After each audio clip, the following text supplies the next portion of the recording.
Hello student, good morning. आज के इस लेक्चर में हम एडिशन ऑफ वेलोसिटी को एक्सप्लेन करेंगे।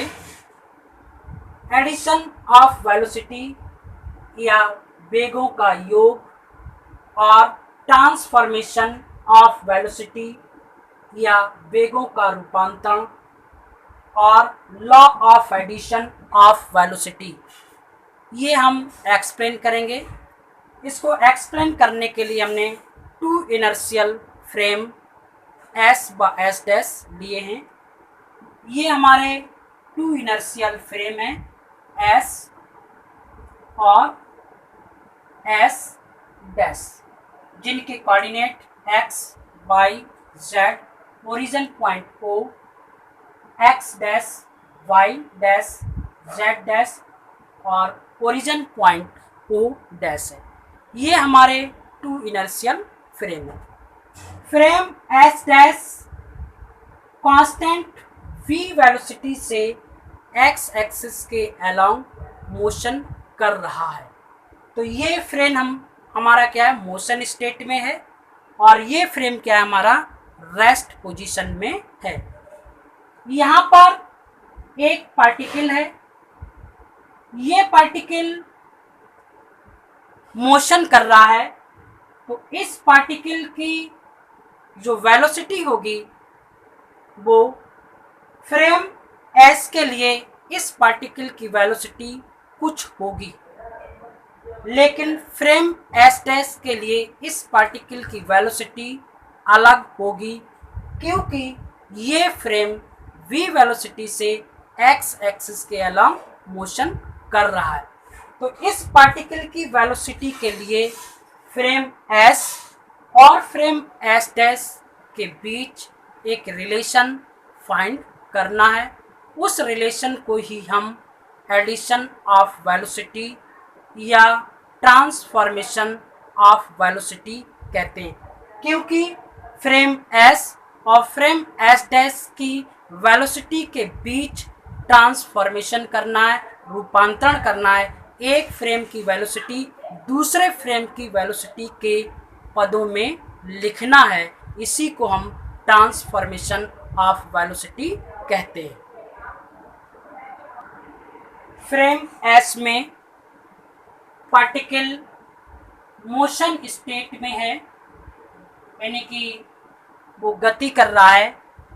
एनी टाइम t1 पर वो पॉइंट ए पर है, तब उसके position component x1 y1 z1 और t2 समय में वह v पॉइंट पर पहुंच जाता है, तब उसके position component x2 y2 z2 हो जाते हैं और उसका समय जो है t2 हो जाता है। तो t1 समय में वो पॉइंट ए पर है और t2 समय में वो पॉइंट बी पर पहुंच जाता है। तो इस समय डिफरेंस को हम टाइम डिफरेंस और इन दोनों पॉइंटों के जो बीच की डिस्टेंस है उसको हम डिस्प्लेसमेंट कहते हैं। तो उस ए पॉइंट से बी पॉइंट तक जो डिस्टेंस तय करता है, तो उसके लिए वेलोसिटी बराबर डिस्प्लेसमेंट अपॉन टाइम, यानी कि वेलोसिटी बराबर डिस्प्लेसमेंट अपॉन टाइम। तो ये हमने क्या है, एक्स एक्सिस की बात करें तो U X is equal to यहाँ से यहाँ तक की दूरी x2 माइनस x1 अपॉन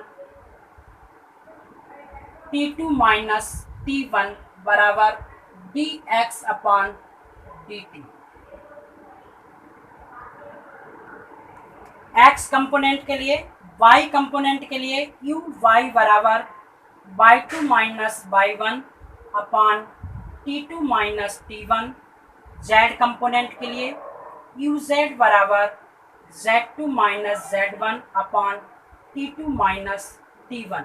इसको लिख सकते हैं dy अपॉन dt, इसको लिख सकते हैं dz अपॉन dt। तो ये जो वेलोसिटी है वो फ्रेम एस के लिए है, यानी कि पार्टिकल की जो वेलोसिटी है वो फ्रेम एस में है। अब हम बात करेंगे पार्टिकल की जो वेलोसिटी है वो फ्रेम एस डैश के लिए।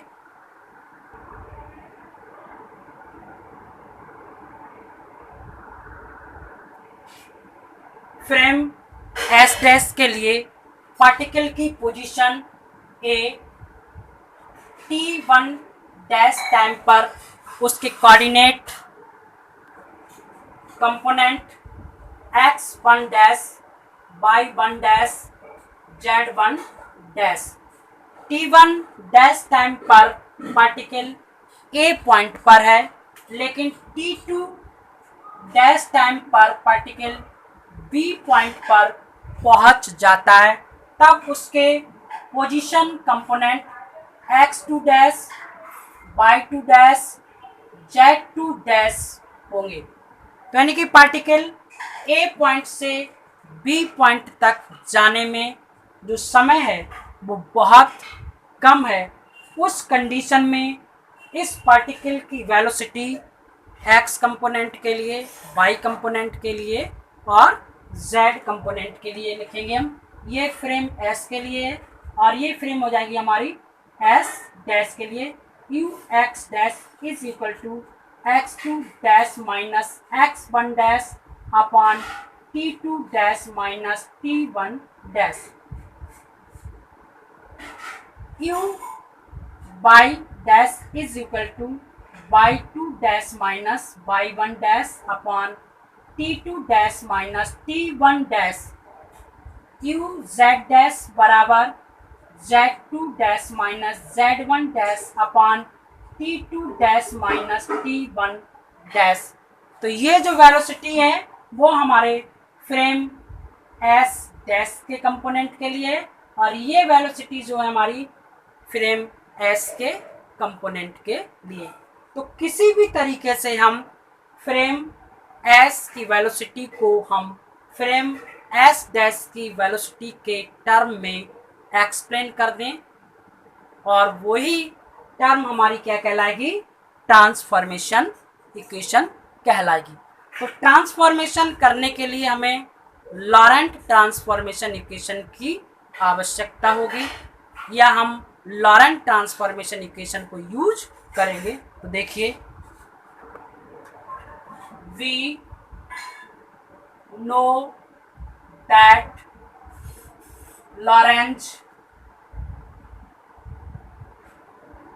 Transformation equation x dash is equal to x minus bt upon under root 1 minus b square upon c square, y dash is equal to y, z dash is equal to z, and t dash is equal to t minus b upon c square x upon under root 1 minus b square upon c square. ये हमारी Lorentz transformation equation है। इन Lorentz transformation equation को हम frame S और frame S dash के component में लिखेंगे। तो उसके लिए हमको क्या करना होगा, तो देखिए, पहला x1 डैश बराबर x1 minus bt1 upon under root 1 minus b square upon c square, y1 dash is equal to y1, z1 dash is equal to z1, t1 dash is equal to t1 minus b upon c square x1 upon under root 1 minus b square upon c square. तो ये हमारी पहली equations हैं जो हमने x1, y1, z1, t1 and x1 dash, y1 dash, z1 dash and T1 dash component के term में लिख लें। अब हम बात करेंगे दूसरे पॉइंट के लिए। तो ये हमारी इक्वेशन होगी। दूसरे के लिए हम लिख सकते हैं x2 dash is equal to x2 minus VT2 upon under root 1 minus B square upon C square. y2 dash is equal to y2 z2 dash is equal to z2 t2 dash is equal to t2 minus b upon C square x2 upon under root 1 minus B square upon C square. तो ये हमारी दूसरे point के लिए हो गई। तो ये पॉइंट ए के लिए थी और ये पॉइंट बी के लिए। तो इस तरीके से इन इक्वेशन का हम यूज फ्रेम एस डैश के कंपोनेंट की जो वेलोसिटी की इक्वेशन है उनमें हम यूज करेंगे। तो देखिए, तो इसे हम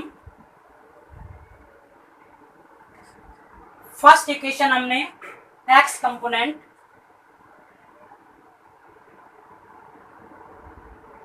you X is dash is equal to x2 dash minus x1 dash upon under root 1 minus B square upon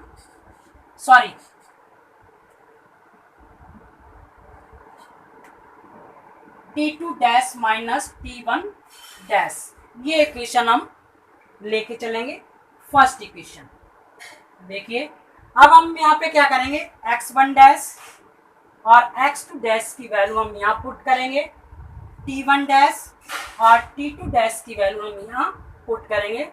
तो यूज लॉरेंज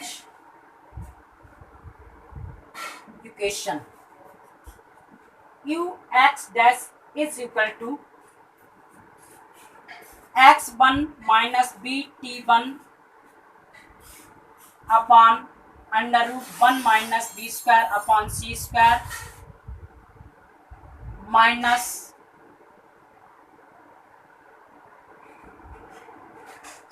टू होगा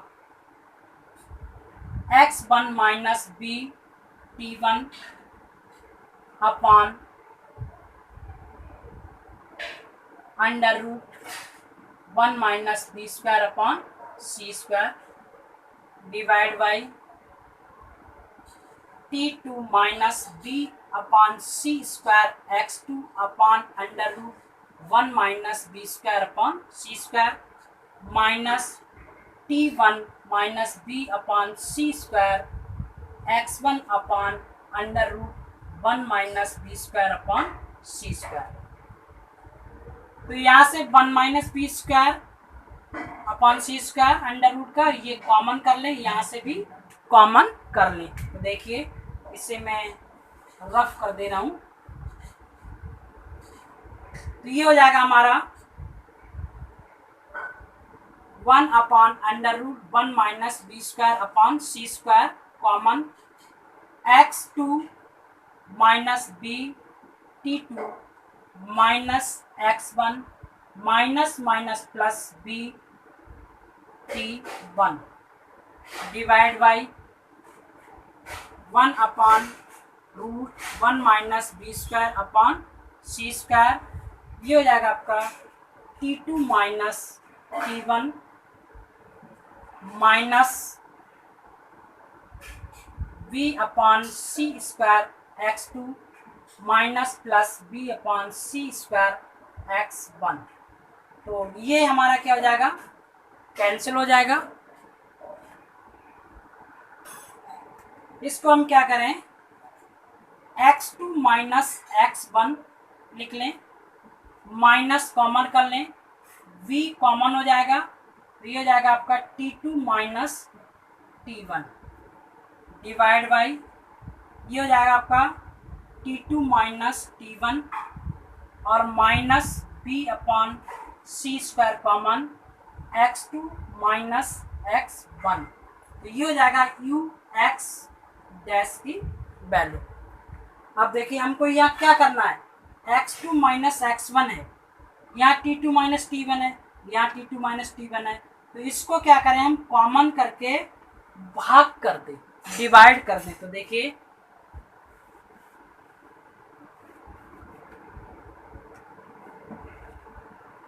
divide by t2 minus t1,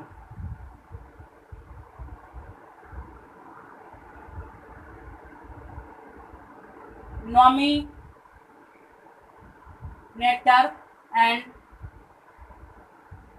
denominator, यानी कि नॉमिनेटर में भी और डिनोमिनेटर में भी। तो देखिए क्या हो जाएगा हमारा x2 माइनस x1 बटे t2 minus t1 minus b t2 minus t1 divide by t2 minus t1 बटे ये बन जाएगा हमारा t2 माइनस t1 बटे t2 minus t1 minus b upon C square x2 minus x1 बटे t2 माइनस t1। तो ये वैल्यू हो गई हमारी। ये क्या हो जाएगा t2 माइनस t1 से कैंसिल, और ये क्या हो जाएगा t2 माइनस t1 से कैंसिल हो जाएगा।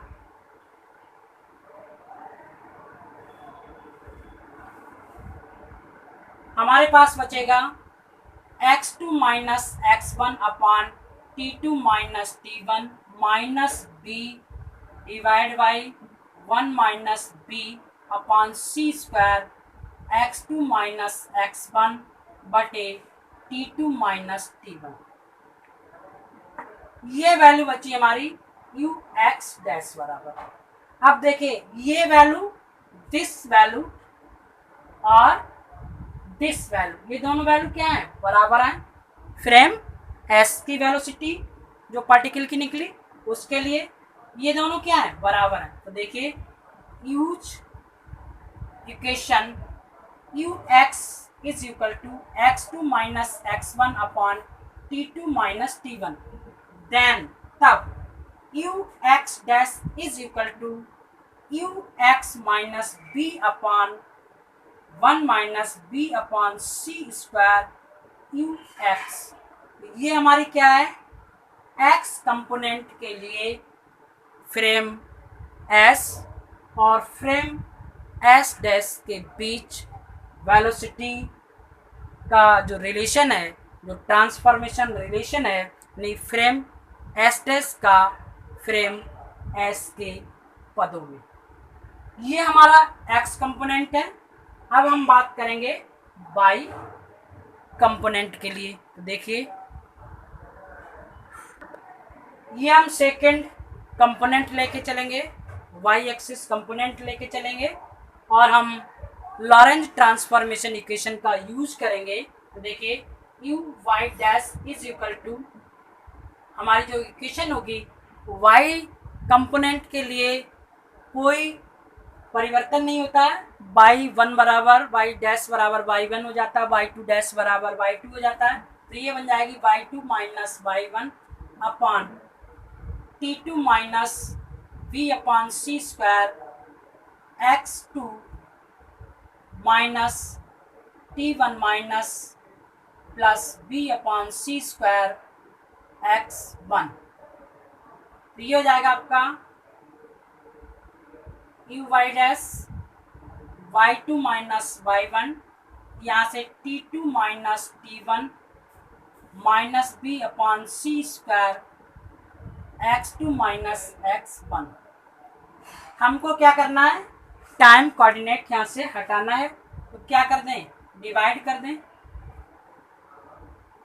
Divide by T two minus T one, दोनों में, यहाँ भी नॉमिनेटर में भी और डिनोमिनेटर में भी।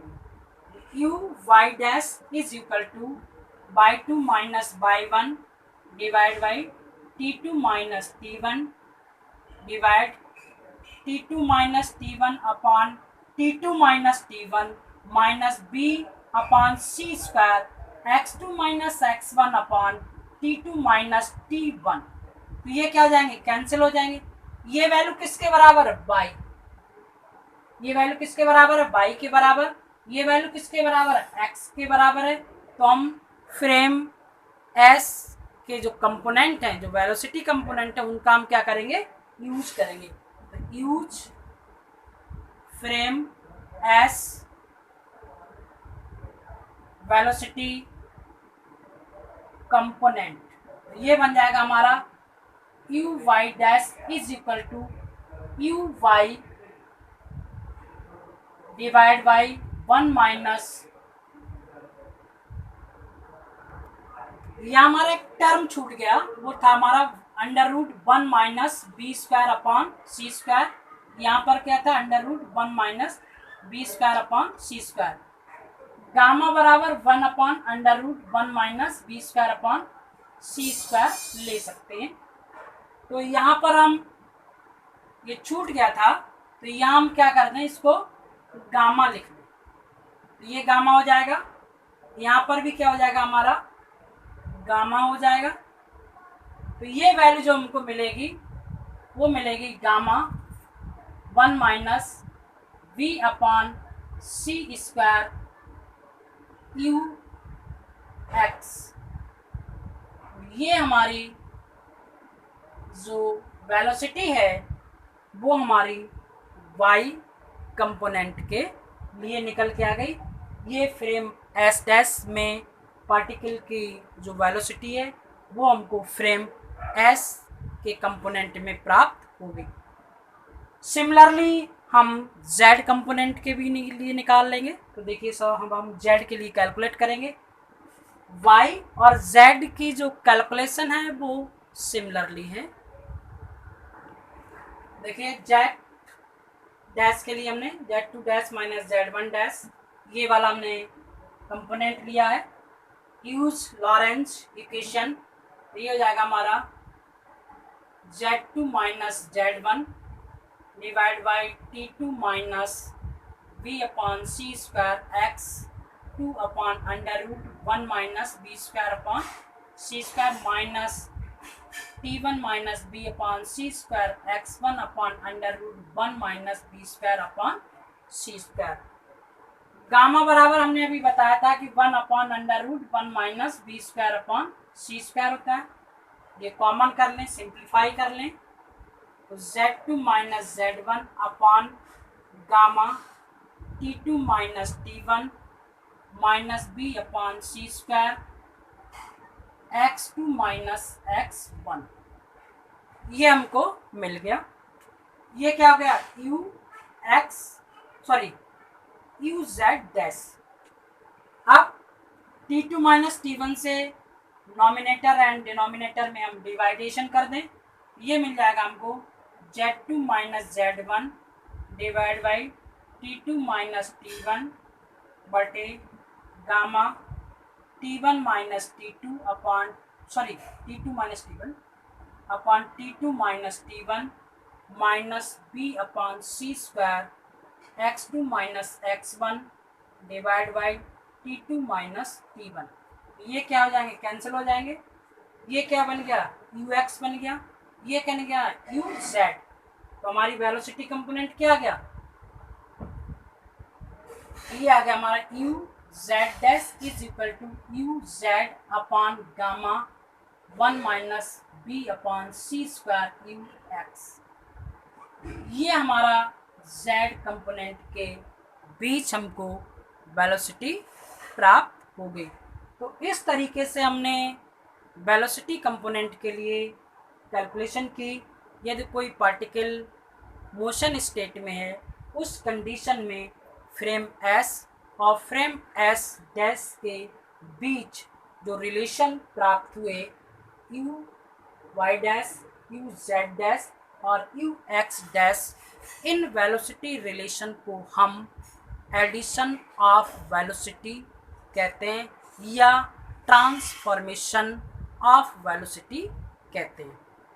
इन वेलोसिटी को अगर हम क्लासिकल मैकेनिक्स के अनुसार बात करें उस कंडीशन में जो v वेलोसिटी है यानी कि लो वेलोसिटी के लिए ये कंडीशन क्या होंगी, जो ट्रांसफॉर्मेशन इक्वेशन है वेलोसिटी की वो चेंज हो जाती हैं, यानी कि v/c is less than 1 then root 1 minus v square upon c square is equal to 1, यानी कि ये वैल्यू क्या है, लगभग 0 के बराबर है।